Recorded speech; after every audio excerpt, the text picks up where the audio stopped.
audio for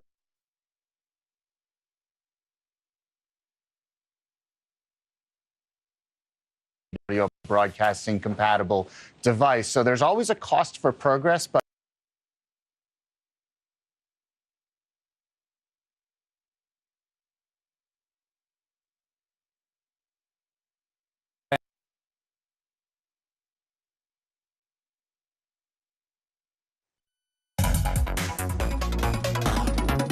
All right, turning to tech now, some of the latest headlines this week, starting with, did digital kill the radio star? Tomorrow, Norway is going to become the first country in the world to start shutting down its national FM radio network in favor of digital radio. So what does it mean? Our techies today, Carmi Levy and Patrick O'Rourke, are standing by to weigh in on this FM apocalypse. Well, in Norway anyway. Carmi Levy, what's going on here and what's your take? well, I don't think digital is killing the radio star. If anything, Todd, I think digital is going to ensure that radio star continues to shine. This is no different than any other transition from analog to digital. Either you ride the wave or you get swept up with it, and it really is time for traditional analog terrestrial radio to go with the flow, get with the program, and start converting over to distribution technologies that are cheaper, that are better, sort of more suited to the digital lifestyle. You can pause, you can rewind, you can record programming. Not really easy to do that with conventional FM. That's the good news. The bad news, it's going to cost you if you're a consumer. You've got to now get a DAB or digital audio broadcasting compatible device. So there's always a cost for progress, but if you don't do it, you simply cease to be relevant. As the next generation uses mobile devices, they're not going to tune in on FM tuners. You got to change sooner or later. What do you think, Patrick, about all this? I mean, I see this happening in Canada at some point, but it's not going to be anytime soon. I think one of the obstacles is the fact that our population is distributed sparsely across the country. I mean, there's concentrations in major cities, but a lot of Canadians still really rely on radio for news and entertainment. And that additional fee that DAB costs, I mean, that's a big barrier for entry for a lot of Canadians. So I don't see it happening here anytime soon, but it's definitely interesting to see Norway pushing forward into a digital future.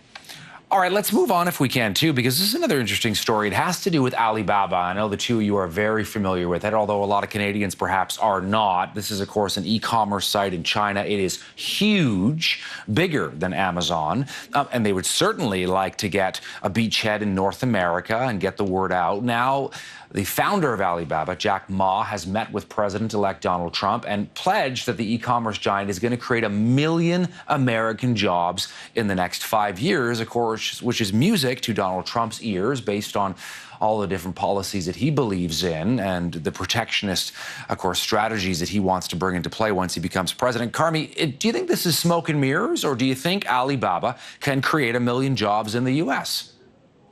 I wish this were true, Todd. I mean, who doesn't want to have huge numbers of real sustainable jobs created in any economy? I desperately want this all to be true, but we've seen this play out before with the deal with Carrier, with the conversation with SoftBank creating 50,000 jobs, with Ford and its plant in Mexico.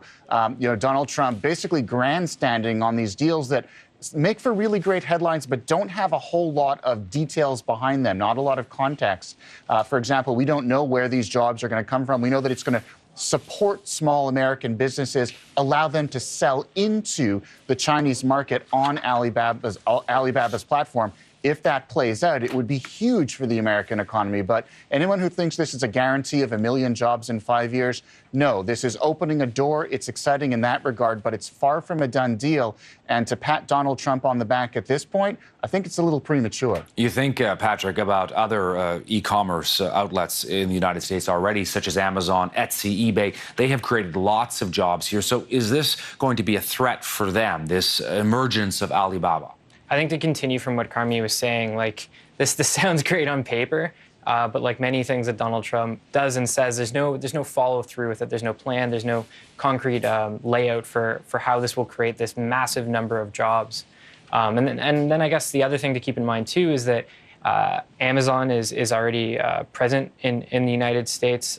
That would be a direct competitor with Alibaba, and there's not that brand recognition with Alibaba in the West. It's huge out east, but definitely not in North America. So it sort of needs to build up that recognition and become a recognizable company for small businesses, if that's the actual plan, for these small businesses to work with them.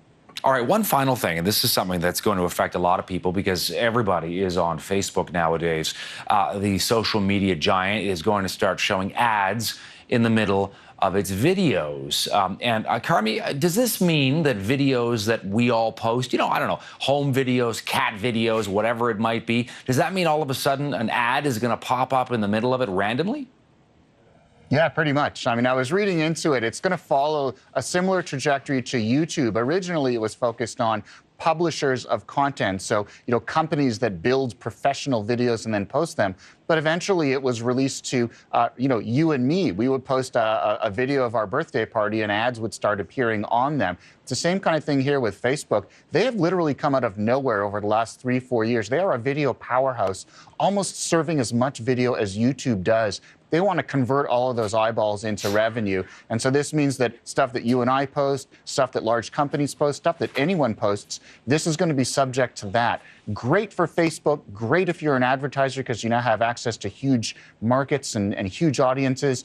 Not so great for you and me because now smack in the middle of every video that you watch, an ad is going to pop up. YouTube uses pre-roll. This is called mid-roll. I think the annoyance factor is going to go off the charts.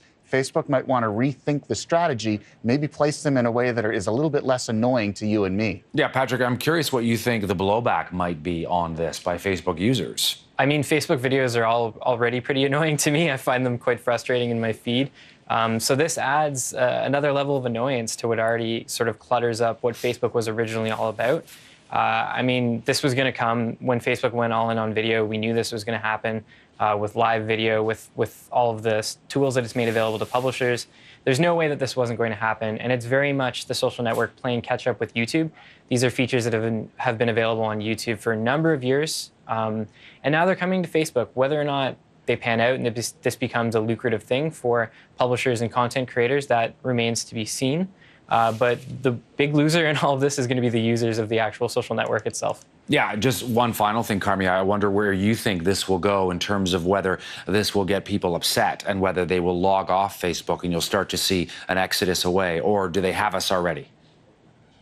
I think they've got us already simply because, Todd, all of us are on it, and you always want to be where all of your friends and colleagues and family members are, and Facebook does have the biggest network, so they kind of know that they can get away with it. But at the same time, the annoyance factor is higher than any other video advertising solution out there. The fact that it's mid-roll means if you're an advertiser, most people are never even going to get to the point of the ad. They're just going to bail out of the video before they even get to it. Unlike YouTube, which starts with a pre-roll ad, then gives you the option of bailing on it after 5 seconds, and it also pops up a display ad, which is also annoying, but it's effective for advertisers and it balances that annoyance usability factor. So I think Facebook's done a worse job. I think they might need to rethink the strategy. Yet YouTube has figured out how to balance these conflicting needs. Facebook, not quite there yet, and we're not going to abandon it, but we are going to make a lot of noise. Gentlemen, great to have you on the panel today. Thanks for your time. Thanks, Todd. Carmi Levy, Patrick O'Rourke. Great. Okay, here's a way for you to join the conversation. Connect with us.